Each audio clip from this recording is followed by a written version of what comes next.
to welcome you all here today. Andrew, good to see you there. This is a meeting of the workshop on Class 4 gambling and TAB venues policy review. It is recorded and is online, so welcome to everyone. Andrew, the microphone's yours. Thank you very much, Your Worship. Good morning, everyone.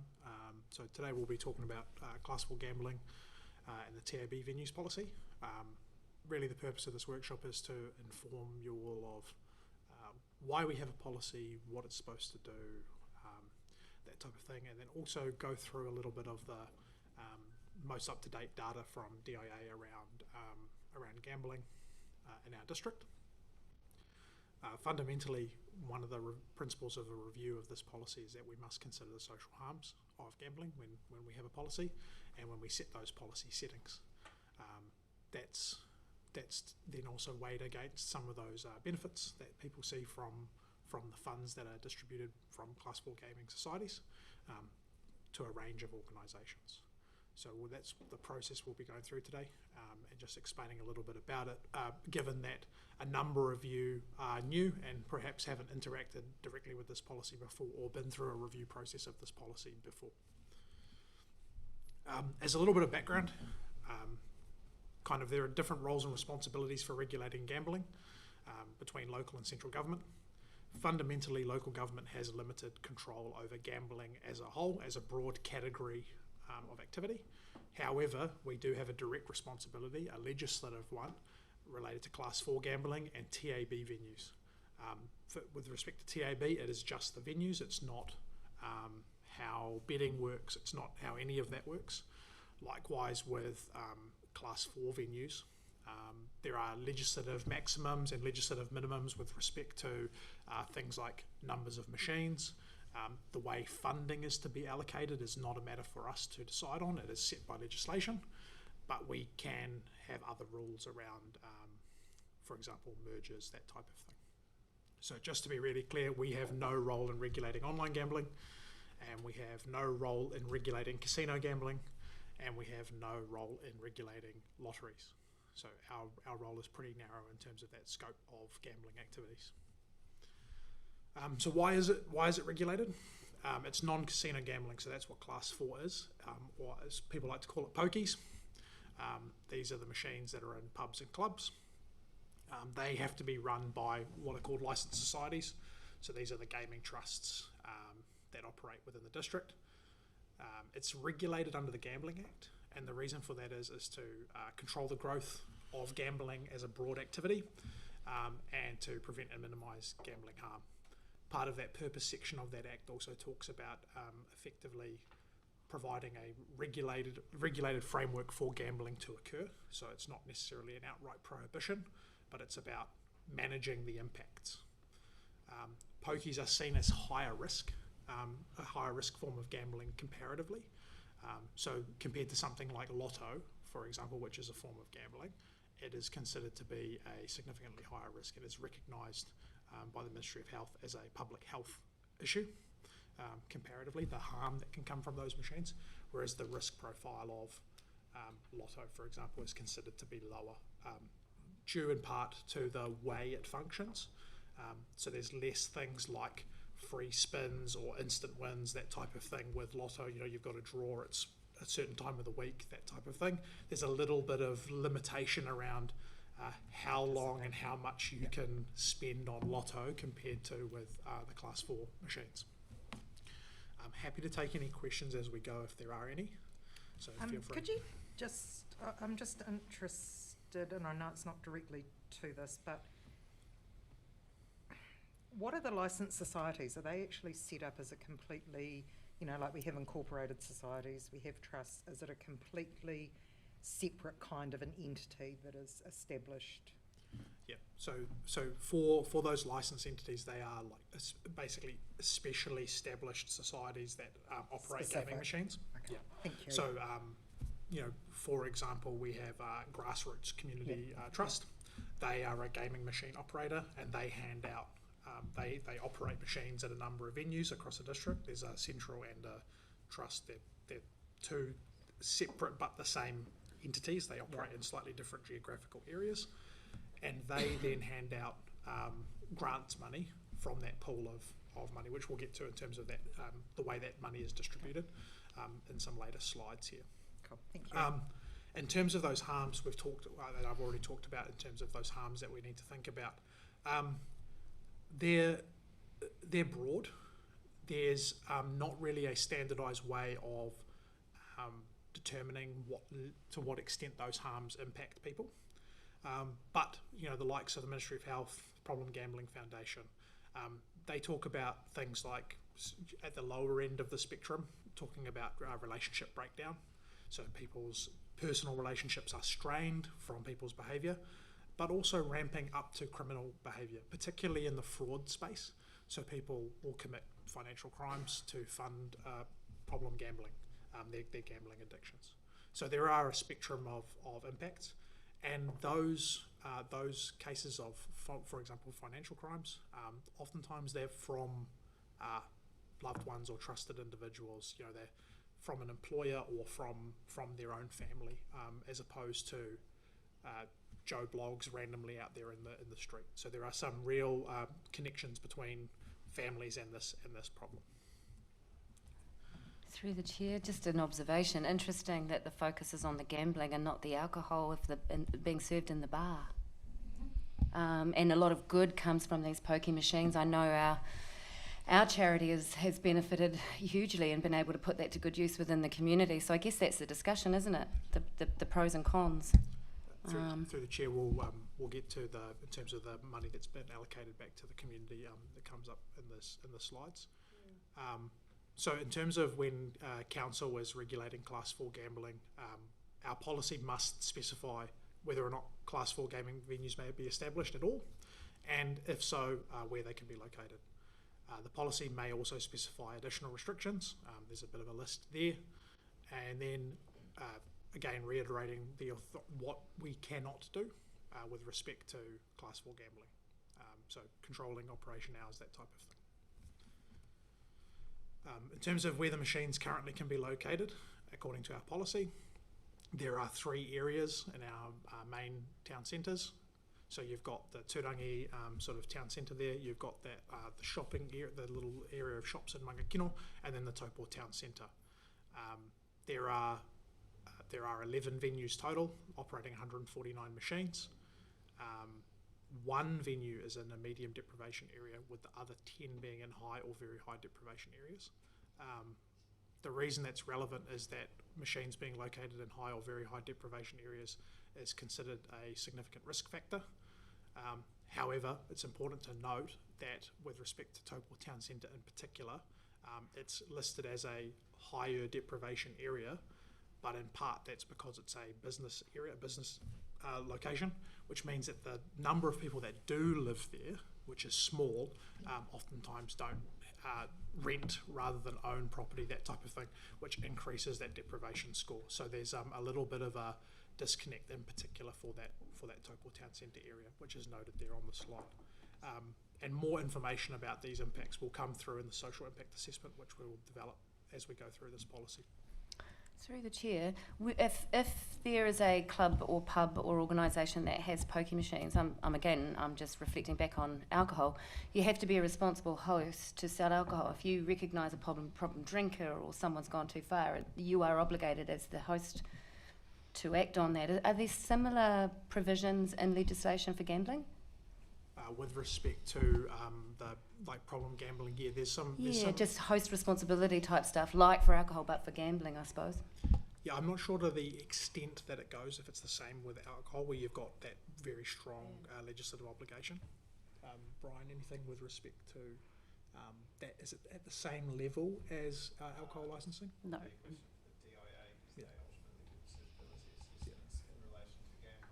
Yeah.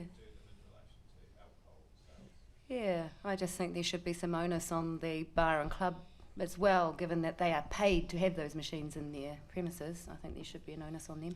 Yeah, so through the chair, there's a number of interventions that do occur with respect to gambling. People do put up advertising around the harms of gambling or who you can contact if you believe you've got issues. There are posters, that type of thing, in a number of venues. Having said that, when you look at the data from the gambling survey, which is done at a national level, it's something like 60% of people have seen some sort of harm poster. So there's a good chunk of people that do see some of those harm minimisation options there. So with respect to the gaming machine profit... Sorry, can I ask my question because it's in relation to the locations? When you look at those, because they're just the CBD areas, but within those CBD areas, you've got schools either in them or on the outskirts of them. So I'm guessing our policy doesn't specify things around schools? Through the chair, so there's not like a specific clause in terms of proximity, but given that these locations, for example, need to operate a liquor license, for example, their suitability to meet that criteria in and of itself would be the proximity to a school, for example, would be a factor for the district licensing committee to consider to start with. So there's a number of hurdles to get through before that even be at the space of applying for a license for gaming machines, for example. So there's a number of criteria to tick off there. So we're having this conversation today because we're going about re-looking at this whole policy. Correct. And tightening up some of those loopholes that currently... In terms of actual policy clauses, that's obviously a matter for you all to have a discussion about in terms of Cool. Would you like to tighten the policy up? I'll get to it further on in the slideshow, we'll also be talking directly with the Turangi-Tongariro Governance Committee and also with the Mangakino Pōkani Rep Group about this policy, about what those communities might like to see with respect to Class 4 gambling and TAB. With a focus on minimising harm. Again, that's a matter for elected members to decide whether you want to go, how far you would like to go with the focus on minimising harm. Okay. Again, it's a matter that council must consider when reviewing these policies, when developing these policies, and so there is a broad range of views in the community, which we'll get through in the coming slides. So with respect to the gaming machine profits, so GMP, that's gaming machine profits, is the money lost by players after prizes paid back out. 40% as a legislative minimum of this money must go to community groups, but that's not necessarily in the location from which the money was collected or the district that it was collected. It must go to organisations that are effectively for charitable causes, sporting groups, that type of thing. 23% goes to the government as gaming machine duties. 19.5% can be kept by the trust, the gaming trust itself, for administrative costs. 16% of annual GMP can go to a venue, but that's on a weekly commission basis. And 1.5% goes to the problem gambling levy for addiction support. Through the chair. Thank you, Chair. So, sorry, just understanding all of this. Those percentages there. So, you're saying that we can alter those percentages? No. Oh, we can't. We have. That those are the legislated, Yep, right? correct. Okay, it's So a little bit we sad have- to see only 1.5% going to the addiction support there. So we have no ability to adjust those thresholds, and our policy cannot affect those. So we couldn't, for example, say yes, there's a legislative minimum of 40%. We couldn't say in our district we expect it to be 60%, for example. Right. We are not able to do that. These thresholds are set by central government, and ultimately DIA is the responsible organisation for a lot of this process. Mm-hmm. Our policy in terms of council's responsibility in this space, again, like with much of gambling, even though we do have a responsibility, it is narrow, the scope of our responsibility. It's more about the location of machines, how many machines will be allowed in the district, as opposed to those broader rules about what types of machines, how much money is reallocated, those types of things. Those are outside of our control. Okay, thank you. Who are you? Yeah, within our control, because I see that 40% must go to community groups, are we able to then put an extra thing in there to say, and we expect that to be spent locally? No. you can apply to the trust for the funding. So with respect to the 40%, there are a number of, when this work was previously done, when this work was previously done, a number of the trusts were asked for if they have a policy or a preference around distribution of funding. So the last time the social impact assessment was completed for this work, a number of them responded to council with a affirmative that they do have a policy or a preference for distributing that funding locally, which you'll see in the coming slides. With in the last financial year, 33% of the GMP that was collected from our district was redistributed back to organisations within the Taupō district.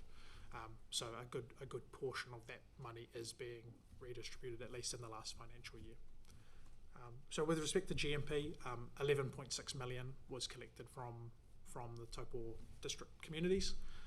The number of machines and the number of venues has been quite stable over the last two review periods, with a previous number sitting at 151. It's now 149 machines. That's because one venue with a reasonable number of machines surrendered its machines, but we also had another venue open recently in Taupō town. In the Waikato, Taupō has the highest GMP per machine at just over $78,000 annually, with a regional average of $59,480. And then there's the link there with, if you want to look for further information around that GMP dashboard from DIA about who's collecting what in terms of at a district level.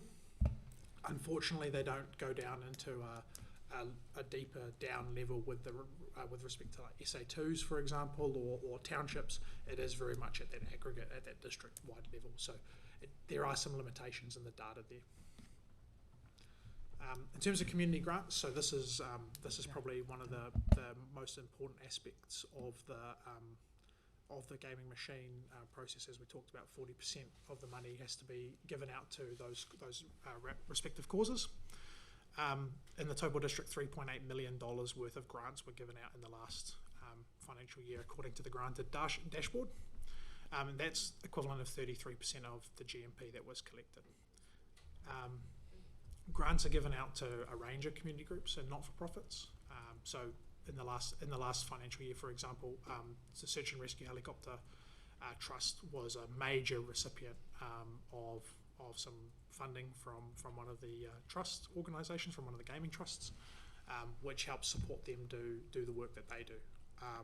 Again, in terms of the total number of grants, who received them and who paid them out, is available on the government's website for granted, on the granted dashboard there. So that provides a bit of an insight of the range and the breadth of grants that are being given out, and to whom and how much. Through the chair, who decides where the money goes? The trusts ultimately decide where the money goes. So if you, for example, you put in an application for funding to one of the entities that has money available, and they will consider the applications, and they ultimately are responsible for handing out the money. So they must give it to recognised causes, like those are prescribed, but in terms of whom, which organisation specifically, that's up to the trust to decide who gets the money and who doesn't in any given funding round. And a lot of these trusts, depending on their structure, they have different arrangements with respect to funding rounds. Some are monthly funding rounds, some are quarterly funding rounds. So there is a broad range of mechanisms through which they work. Some are in the monthly space are handing out smaller amounts but more often, and then others are handing out larger amounts quarterly, for example. Thank you. So there is a broad range there. Yeah, through the Rachel. chair. Yeah, Rachel. I've had quite a bit to do with grant funding applications. That's pretty much how charities survive these days. And it's interesting you say they don't have an area where you must deliver in this area, because we've been declined because there haven't been funds in our area, i.e. they haven't really had anything to distribute specific to our area. So there must be some internal criteria around that. So through the chair, that's what I was saying before. There are a number of the organisations that do have a policy or a preference to redistribute money back to where they've got it from. But that is not a requirement. There's no legal requirement for them to do that. That's of their own volition, of their own accord. So if they decide that they're going to For example, they might be a trust that operates in the southern end of our district and into the other surrounding districts. They may decide that actually funding collected from that area will go back into that broad area. That may be inside or outside of our district. So any particular entity applying may not be able to receive funding based on an internal criteria like that. Absolutely. Yeah. And I just know that that's how a lot of these charities and social service groups stay afloat. So this is a tricky discussion to have, because although there's harm attached, there's also a lot of good that comes out of it. Eek. Can we just let Andrew get on with it? There's a lot of the information that you're asking is actually in this document. He'll speak to it. Through the chair, that's absolutely right. That's why we've brought this to you for a workshop in the first instance, to have the discussion, because ultimately this is an exceptionally complex topic. There are a number of community organisations that do what most of us would recognise as being really cool stuff for communities that do rely on funding from this source. But alternatively, there are a number of community organisations that then deal with the harms from this, and so there is a conversation to be had and a debate to be had around what is the right setting, what are the right restrictions, what are the right, how permissive or how restrictive you would like to be with respect to this particular form of gambling that we do have control over. So in terms of those community losses and those harms, trying to quantify them a little bit and provide a little bit of context there, $7.8 million after grants are paid out is what is then gone into basically into those other sources where those other bits of the funding are allowed to go. Up to about $1.9 million could have been given back to the venues that host the machines from our district. So again, in the past we've heard from a range of groups around the benefits with respect to operators, with respect to those venues that actually host the machines, and how it's an important revenue stream for their economic activity that's happening. So about 1.9 million, it's possible up to about 1.9 million could go back to those entities. So there's some, again, there's a balance there. There's a conversation to be had with respect to harms and with respect to those benefits as well. As I said before, problem gambling is recognised as a health issue in New Zealand. So Ministry of Health recognise it as a public health problem. Taupō District as a whole, in the past when we've done the social impact assessment, we use the Ministry of Health district profile method for developing a risk rating for our district. The district has been rated at a medium risk. That was principally because of the limited access to harm minimisation services locally. Way back in the past there were none. Now there are some operators. The overall level of community deprivation, especially at the locations of the machines, is again high to very high. Disproportionate effects of gambling on Māori and Pacifica. In our district, what is particularly relevant is the impact on Māori.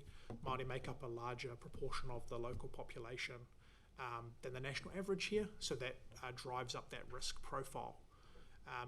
These effects are offset though by the low number of machines per 10,000 people in the Taupō district, which is 38 currently. Ministry of Health guidance suggests that 75 or more is considered to be high risk. So overall, a medium risk profile for the potential risks or impacts of problem gambling at a district-wide level.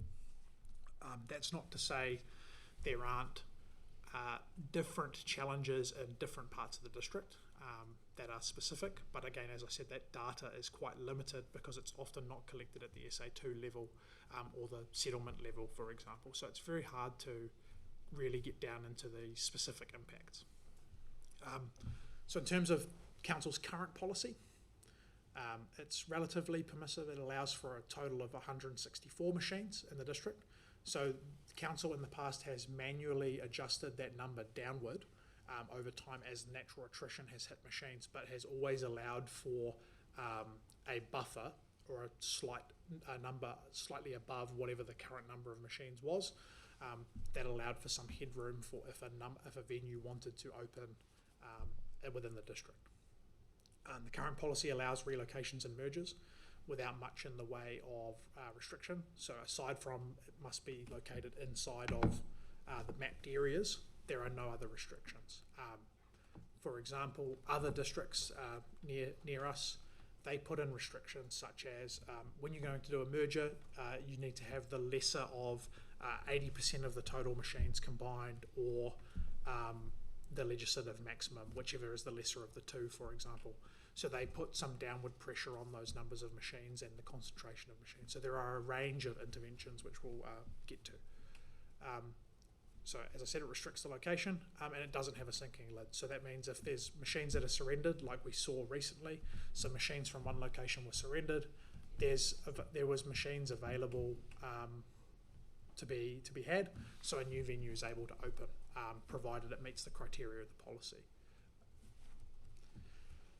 So with respect to that spectrum of interventions, and I guess that maximalist or minimal intervention spectrum, as you were talking about before, Councillor Foreman, there's if you are in line with the likes of the Problem Gambling Foundation and such, they're really for the most restrictive end of the spectrum. That's the sinking lid with no new venues, no relocations, no mergers, basically maximal downward pressure. However, there's a whole range of interventions working backwards from there.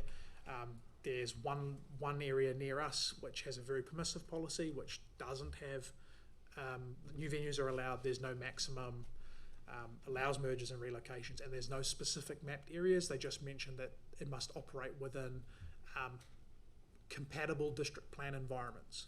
So it must operate in a commercial environment, for example, rather than having a specific location where it's limited to. Based on the research of based on looking at our surrounding councils, nearly everybody in the typical list of 13 councils that we look at near us is between where our current policy is and that second to top rung of on that restrictive side of the spectrum. Nearly everybody is somewhere between those, either there or with where we are, or up a little bit higher with perhaps a sinking lid and some downward pressure, but not outright prohibiting mergers and relocations. I can say for certain that Auckland, for example, does have a prohibition on relocations, for example. They are prohibited. There are no exemptions or special criteria for that. However, there are a number of locations near us, Napier, Hastings, for example, that they're on the sinking lid side of the spectrum, and they then have some limitations on when mergers and relocations can occur. So there's a lot of nuance and a lot of a range of options to think about as we review this policy and as we consider both those harms and those benefits. Any questions before we move on from this slide? Yes. Hi, sorry. Thank you, Chair. Sorry, we might not be at this point. That's why I turned my mic off. So maybe I'll wait till the end. And sorry if it's already been said. So what is our current process if there's, say, Mangakino, for example? We've got no machines right now. And if somebody wanted to put in a machine, what would be that process?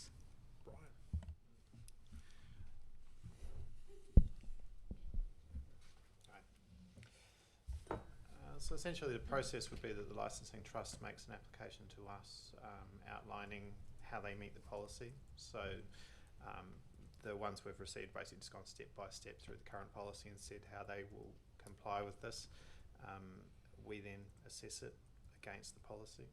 So if there's no machines in Mangakino and the policy allows for more to be added and they're in the right location and they have all the other criteria, then we would suggest that they meet the policy, and we return that to the applicant, and the applicant then approaches DIA who register them. Right, so it doesn't come before the council table? No, okay. Not that I am for them at all. I think they should absolutely stay out of our community.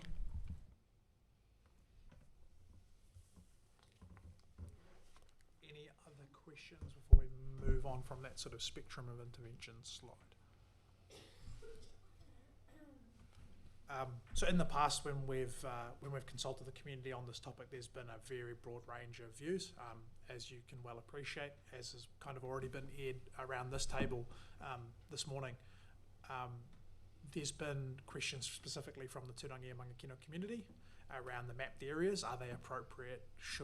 Are the mapped areas right? that type of thing. You'll note that in one of the mapped areas for Turangi, for example, part of a reserve is included in the mapped area. That's because that map was previously done on basically a selection of the town centre area and a box put around it. So it's, there's been questions like that have been asked in the past from the Turangi community. Health organisations, the likes of Problem Gambling Foundation, other support service organisations related to Māori and Pacifica Health are very keen on seeing policies move towards that maximalist, the strongest possible rules that councils are able to set. They're really supportive of going to that end of the spectrum. And there's then the community groups. There's a range of views and preferences there. You will have groups that really rely on this funding. It's important for them to deliver the services that they deliver. And there will be other community groups that are less supportive because some of the work that they do is being driven by the harms that are caused from this. So they're actually responding to a need in the community that is in part driven by some of the outcomes of the machine. So there is a tension across a range of groups. Gaming trusts, hospitality operators have been in favour. A number have been in favour in the past, especially of retaining the current rules. The current rule set where we have a cap, we have a district-wide cap. We consider maybe we reduce that cap or not each time we've looked at the policy in the past. Given that those machines have an important role in supporting those businesses, but also then providing funding out to those different community groups. In terms of next steps, so officers will be producing a social impact assessment so we can make sure we meet the requirements of section 1012 of the Gambling Act.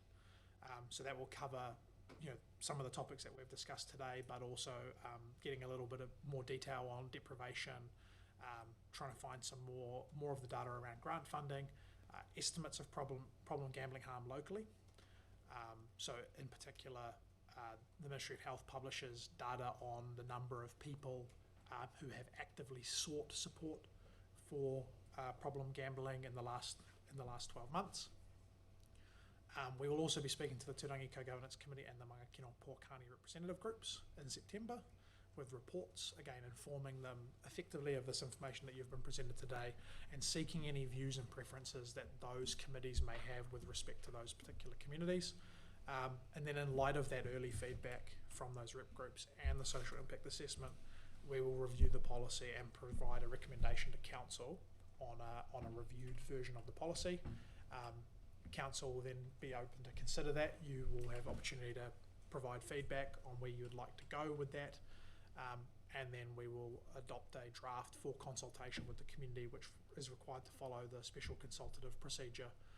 So 1 month and opportunity for formal hearings and deliberations. With respect to that consultation, I'll note that the legislation actually requires us to notify licence holders and gaming trusts, for example, and also iwi partners, Māori health organisations, that type of thing.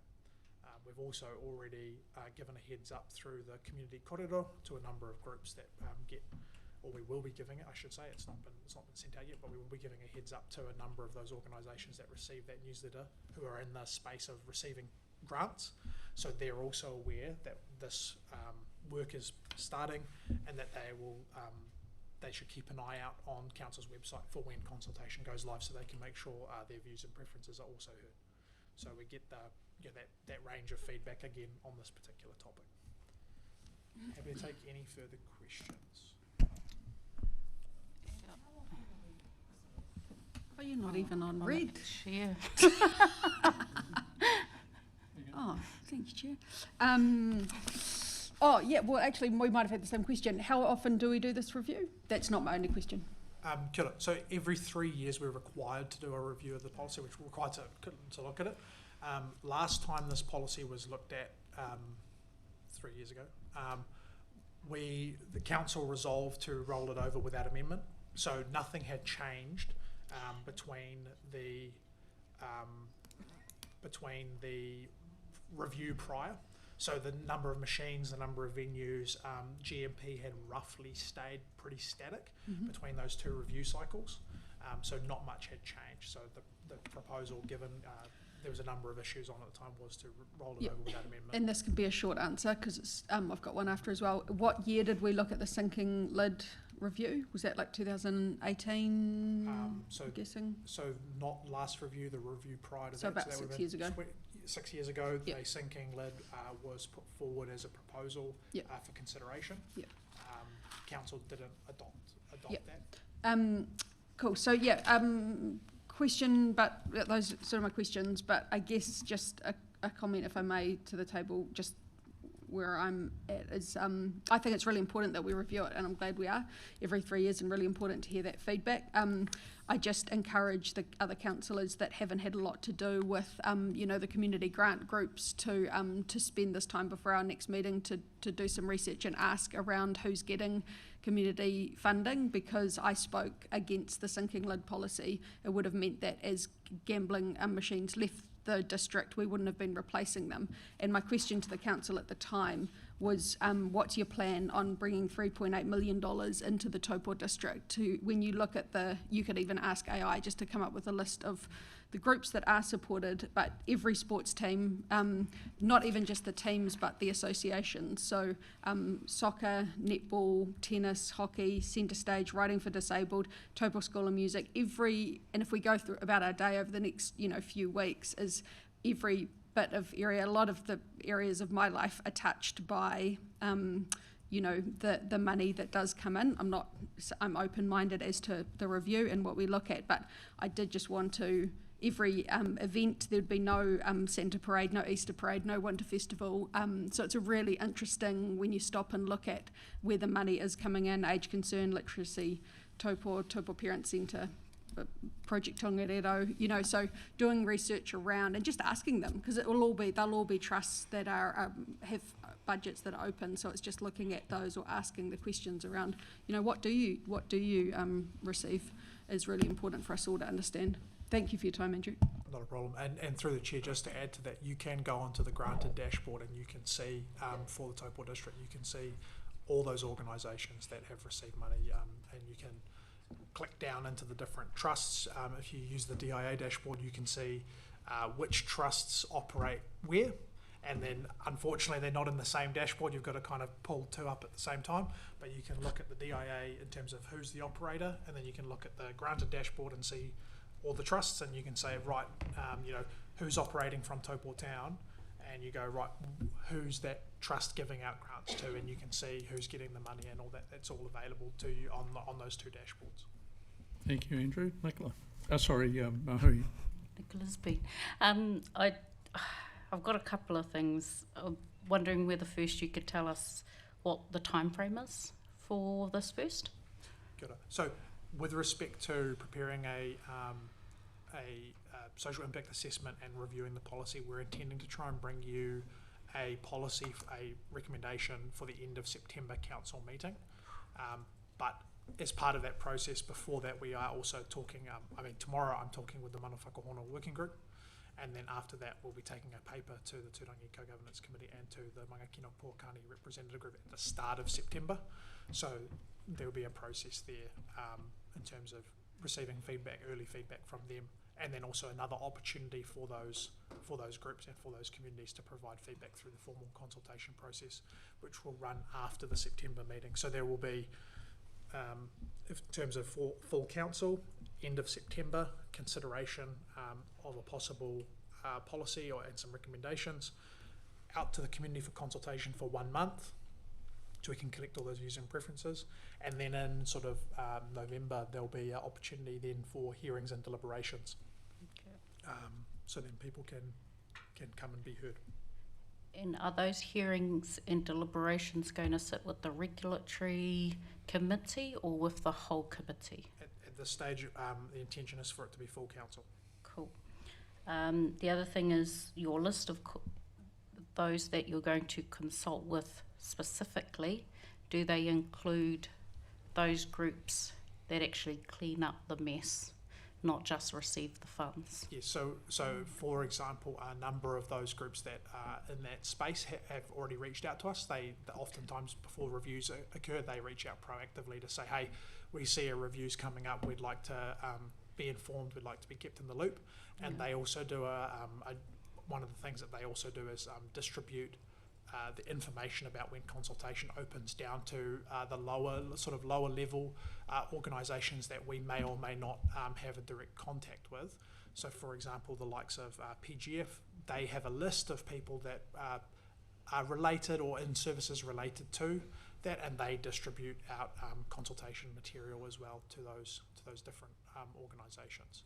So yes, they are those groups like that are in our contact list, and we have already reached out to a number of them in terms of the local providers to see if they can help provide any insights with respect to preparing that social impact assessment, because obviously they're dealing with it in our district, and a lot of the data that's available to us from DIA or the Ministry of Health is at a district-wide level or even a national level. So we'd like to have more specific and more precise insights to present to you for consideration when you consider the policy later.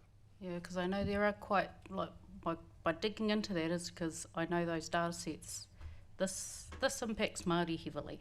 Those data sets do not cover Māori data very well. So how are we going to look at that in a better way to make sure we're just not continuing, it's okay, continue on this because it's only a medium harm, when actually it's a lot higher if we were looking at the data, if we had better data available. So through the chair, with respect to national trends, the Ministry of Health data suggests that Māori are sort of 3 times more likely than New Zealand Europeans, for example, to be subject to a what they call moderate risk to problem gambling. So moderate risk gambling through to problem gambling. Māori are 3 times more likely to be exposed to that. So, and then the last thing, similar to what Nicola just said, you know, yes, okay, I'm in 2 minds here because yes, we receive quite a bit of funding that goes back into the community from these machines, and it's good to understand where that comes from, well, goes to, but you do need to also understand where it comes from and the impact in the home that causes, and it is intergenerational. So it's a balancing act, and you do need to also dig into a bit more of an understanding on the harm it causes by collecting this money, and is that money actually going back to where it came from? Yeah, there's a big percentage goes to the overheads in the government home, followed by wahine. Thank you, Chair. Yeah, a little bit similar to that korero there from Nahuia and from Nicola, and it is very important to know where that money is going and how it is benefiting these other groups. Same sort of feeling though to Nahuia. I'm in real 2 minds about it. Yeah, personally, as I said before, very against gambling. And I can understand that these community groups completely, some of them really rely on this funding, and I absolutely get that, but what's the harm scale actually? So can you just clarify for me, so before, Nicola, you were saying how much was given out. Did you have that number specifically? And then did you have the number, Andrew, of how much was taken from the community, as in the people who were gambling? There was that number, 7, was it, Nick? Yep, so through the chair, in the last 25-26 year, 11.6 million was taken as GMP, so that's the amount of money minus the winnings that are paid back out to people who win, 11.6 million total in losses. And then in terms of grants paid out, that was 3.8 million. So the community lost 11 million and then community groups got 3.8. Correct. So we lost 11 million from our community, and then we only got almost 4 million back into our community groups. That number, sorry, through the chair, that number is the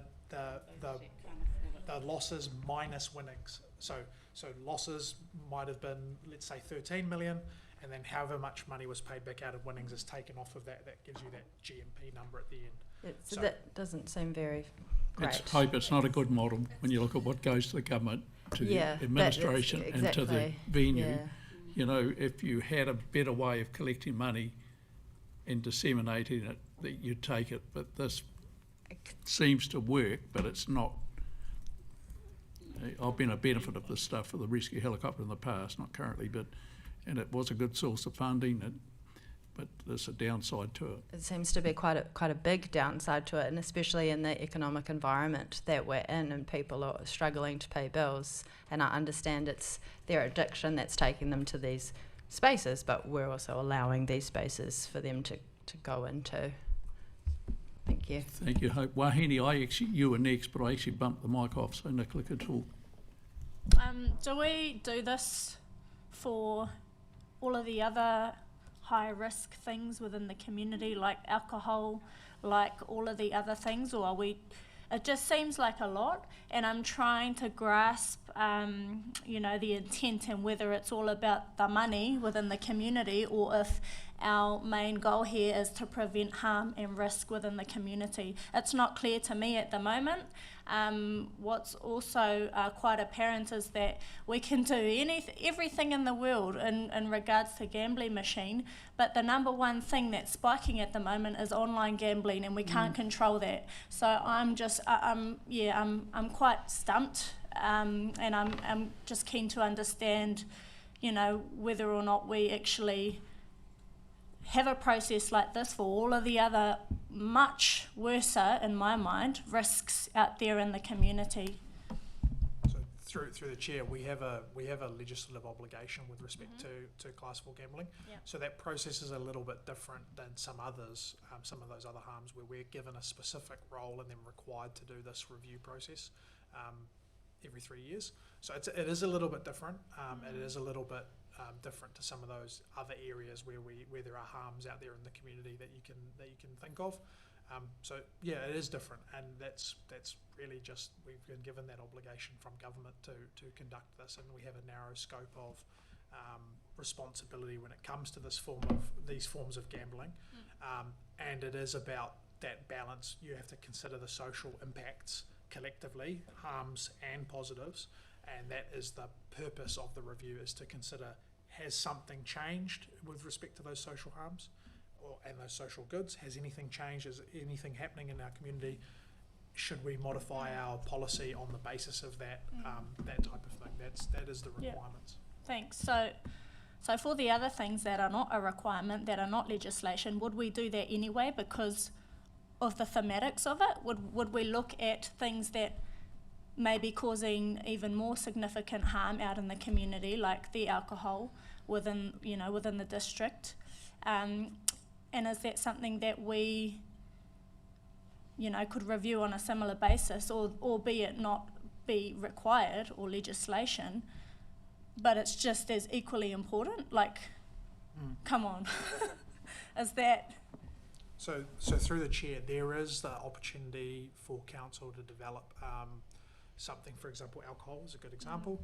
There is opportunity for council to develop something like a local alcohol policy, which is we don't have one. which council currently doesn't have, but that is something that council could consider in the future with respect to managing some of those impacts of alcohol, for example. Yeah.